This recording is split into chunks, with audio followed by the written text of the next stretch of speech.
बदली ऋतु एथिसह बदली पाणीपाग तेणु स्वास्थ्य भी देखा देछि परिवर्तन। लोकंक मध्यरे धारा श्रावण जोगु अधिक व्यापुछि थंडा और ज्वर। जेजेमा आई और वयस्क माने कुहंती ऋतु बदलिले थंडा ज्वर हुए। तेबे एथिपाई चिंता करिवार कौनसी आवश्यकता नहीं, कारण एथिरो सुस्थ हेबा पई आम पाखरे रहिछि अनेक उपचार प्रणाली। भाइराल हेउ बा सीजनाल थंडा ज्वररू शीघ्र मुक्ति पाइबा पई कौन करबाकू पड़िबो आसंतु जानिबा।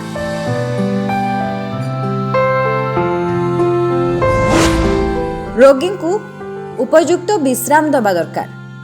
यह द्वारा आम शरीरर प्राकृतिक भावे सुस्थ एवं पुनरुद्धार होता है। असुस्थता समय रे विश्राम नेबा द्वारा शरीर सर्वनिम्न शक्ति व्यवहार करिथाय। आवश्यकता अनुसार पानी पियंतु।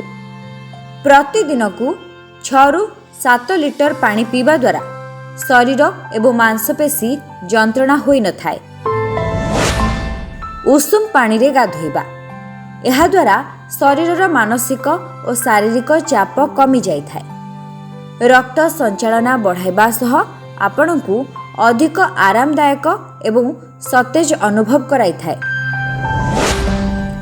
बाष्प निश्वास बा गार्गिलिंग करिबा। उषुम पानी निश्वास नेले शरीरर छाती जनित समस्या दूर होइथाए। उषुम पानी रे गार्गिलिंग करिबा द्वारा गला दरज मध्य कम होइथाए। सफा सुतुरा रहिबा, यह द्वारा अन्य कौनसी भूताणु आपनकु संक्रमित करि न थाए। नियमित तुलसी पत्र सेवन करिबा।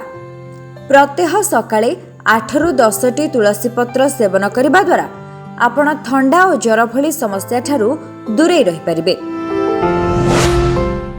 हर्बल चा पियंतु। अदा, लेंबू, महू, तुलसी पत्र, गोलमरीच गुंड, लवंग और तेजपत्र को पानी रे फुटाई चा प्रस्तुत करंतु।